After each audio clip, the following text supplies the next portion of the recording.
What do you think makes the Celtics so difficult to beat at TD Garden? Why are they so hard to beat there? Is it just the crowd or is it something else? They're comfortable at home. They feed off that crowd. That crowd is tough. They're rowdy. They get after our fans that are there and then us on the court. So it's a very tough place to play. Those young guys, they feed off that crowd. They feed off that energy, which is tough to do in Boston. Go ahead, C. Go ahead. Apologies. The series you guys played, it was jarring to me, the discrepancy between the home road. And I thought for the Celtics, whoever advanced, but for the Celtics ended up advancing, that would then change in the next rounds. It hasn't. You played 41 road games during the regular season and then the 3 in Boston. Or the 4 in Boston. What is different?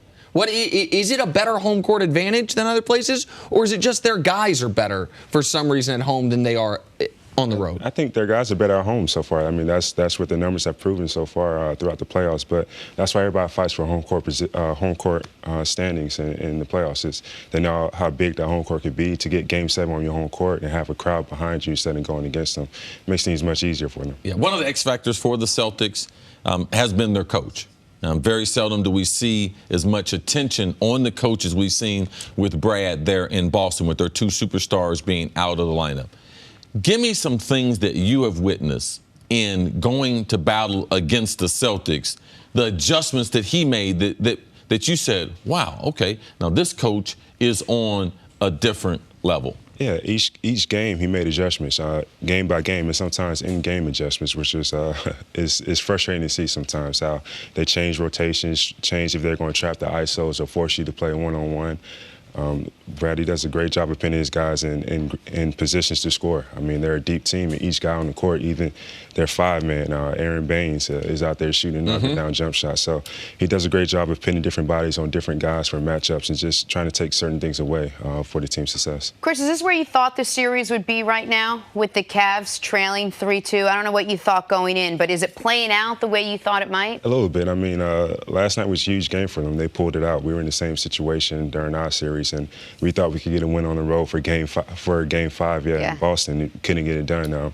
You see LeBron's trying to do it by himself. It's going to be hard. He's going to need all those guys around him to help out and hit some shots. Yeah, I'm not going to call you a role player. Nick and I watch you all the time. But anytime you play with a superstar, a lot of times that's what the conversation is. You play with Yannis. It's just like kind of playing with LeBron. It's all the other players. You thrive with that, though.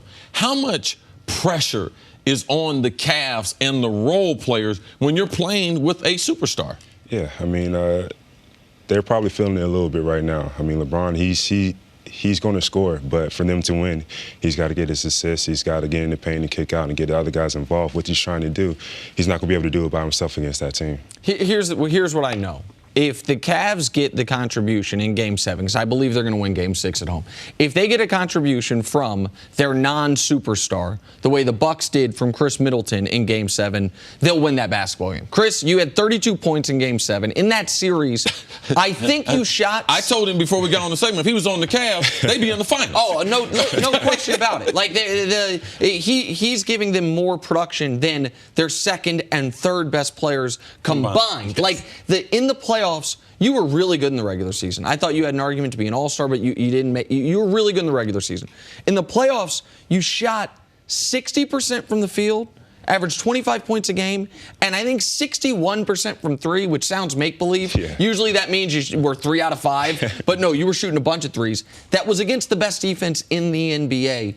Why do you think you succeeded so much against a defense that has strangled almost everyone on the Cavs but LeBron? For some reason, I was able to get into a rhythm. I was able to get to my spots. You know, they threw a lot of different guys at me to length, size, speed. Even when Marcus Smart came back, just his toughness. But I was able to get to my spots and shoot over guys, use my length. And my teammates did a great job of setting me up for the most part. All right, so I got a follow-up question on that. Because the analytics community of which I'm a part of says there is no such thing as being in the zone. There's no such thing as a hot streak, that's all make-believe. There's a lot of nerds now. I watched you. I watched KD the first 2 games of the Rockets-Warriors series. visually, I feel like there's absolutely such thing as being in the zone. There's absolutely such thing as catching fire.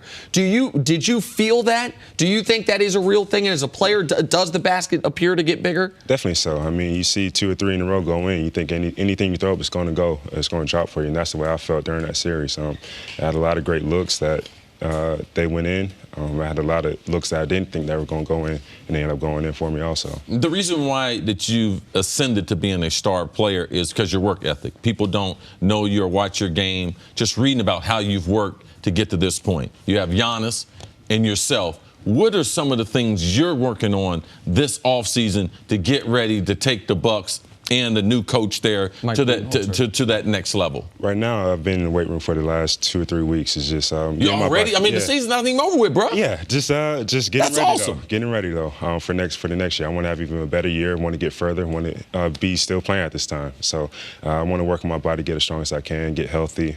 So just gotta take it step by step. I haven't really thought about necessarily what I want to add to my game for the next season, but that'll come in the next couple of weeks. Chris, one of the more fun people that we've enjoyed following this season has been Yannis, watching him sort of develop, not just on social media, where he's had a lot of fun and it's been entertaining for us, but on the court as well. Just give me, what's he like as a teammate, as a friend, as a player? I mean, if there's a guy that looks like he's having fun when he's playing basketball, it's Yannis. It's definitely Yannis. I mean, he just wants to have fun out there. He wants to win. He wants to compete. To have a guy like that on the side of you is great. He's an incredible talent. He's a great guy, a great teammate. And, I'm glad I have him by my side. Do you, real quick before you go, do you have a great, Giannis welcome to America story? We've heard about the first time he had smoothies. I read a story about him taking food home from the team cafeteria because he couldn't believe there was so. Is there a great, maybe people don't know it, Giannis early days story? How he was addicted to watching Coming to America. I mean, he couldn't speak English that well, so he had to watch movies like a lot of people do, and Coming to America was one of his favorites, that he would come through quoting, trying to sound like Eddie Murphy and whatnot. Yeah. That's amazing. That's great. That's awesome. All right, Chris, thanks so much for hanging out with us. Success. Thank you for coming by. All the best to you. Stick with the weight room stuff. Big fan. Big fan. That was my takeaway. There were 2 things going on yesterday because the Cavs, amazingly, defense wasn't bad. They was bad in the first quarter and then kept them in the game. They were even in the fourth quarter. They got 4 consecutive stops, but on the other end had 4 consecutive misses, and then 2 turnovers followed that up. Defense was fine. What happened yesterday was LeBron had a mediocre game by his standards, probably a subpar game by his standards, and everyone else was horrible. Kevin Love had 10 first-quarter points for the rest of the way.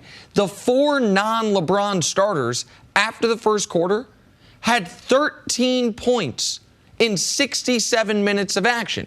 George Hill and JR both make 1 shot. Ty Lue, who I was giving credit to with the adjustments he made.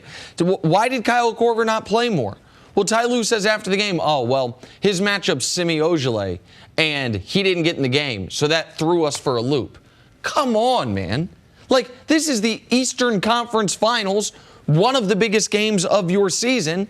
And then I'll go back to where I said earlier, LeBron didn't have the punch or the push that I expected him to have, knowing what he knew, which was we can essentially win the series tonight. And also once he saw, all right, we played a terrible first half. We're only down 11. They cut it under 10 multiple times in the second half, and it's not like LeBron was saving up something to try to have a closing kick. He just didn't have it last night. Now, he still gave you 26. He's led his team in points, rebounds, and assists, but that wasn't enough for what they needed yesterday. You said yesterday this was not a must-win for the Cavs. It was a must-win for Boston. Yes. Can you talk about Jason Tatum and how impressive it was that he came out the way he did after having sort of a little bit of a subpar last couple of games in Cleveland? Yeah, he played different on the road, but he's been probably their most consistent player through the regular season. He's even upped his scoring. That's one of the most impressive things about the Celtics, what they're doing. Their top 3 scorers, which have 6 years of NBA experience. Rozier. 6 years. Yeah, Rozier's That's got crazy. 3. Tatum, a rookie, and Jaylen Brown in his second year. Yeah. So that right there, poise, though. The moment wasn't too big for him. Great defense. This is the best defense I've seen Tatum play. So his overall contribution wasn't just that he was shooting the ball, that he was poised, but his ability to play defense, get deflections. I thought this was his most impressive defensive outing. But this is why this is such a missed opportunity for Cleveland. Going into the game, what do you want to do? Hold Boston under 100. They did it. In fact, Boston didn't score more than 23 points in any quarter except for quarter one.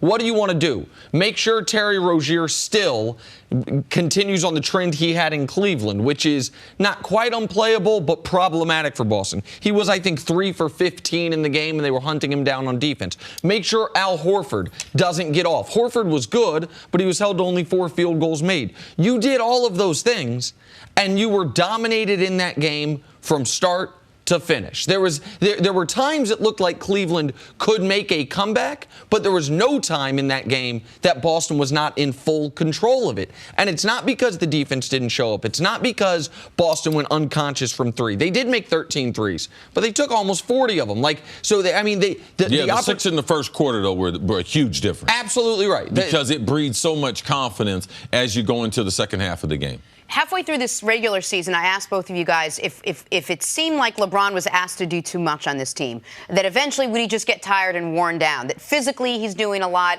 emotionally he's sort of carrying the team, and the answer was a resounding, but that's what he does. He's good at it. He doesn't get tired. It seemed to be in his prime somehow in like year 15. I'll ask you again, in this postseason alone, is he being asked to do too much and just shoulder too much of the load? No, that's who LeBron James is. That's the reason why he's so great. That's why there's a ravine between the best player in the world and the other best players. No, he had a bad day. To me, it looked like more of a respiratory thing. Some days you just can't breathe. To me, he had a hard time getting his breath. That's all part of being an athlete. Some mornings you wake up and you don't have your best stuff. But if he had some type of support, right, he would have been able to get through this game. But this is what LeBron James, and that's why his career has been so great. He's exceeded all expectations, even when he had the nickname the King and the heir apparent, the kid from Akron, who's going to bring a championship to Cleveland. On the cover of Sports Illustrated, he always exceeds expectations. But last night let you know, in the life of an athlete, can you have a bad day? And 26, 10, and 5. That's his bad day, and that is the burden. And I will not give LeBron a pass this morning, because I can't sit on television and say not only is he clearly the best player in the world, but he's the best player ever, and then hold him to a regular superstar standard. I could say, listen, we all thought Chris Paul had a pretty damn good Game 4 for the Rockets. He had 27, 2, and 4. We all think LeBron played really poorly. He had 26, 10, and 5. But that's fair. Chris Paul is playing by a different set of rules, just like Durant is, just like Steph is. That is the burden of being the best player in the league unanimously and one of the best players ever unanimously. He needed to be better yesterday. Period, point blank. He looked winded. The respiratory thing's interesting, see, because I hadn't thought of that. I hadn't experienced it, obviously. Well, he looked winded early.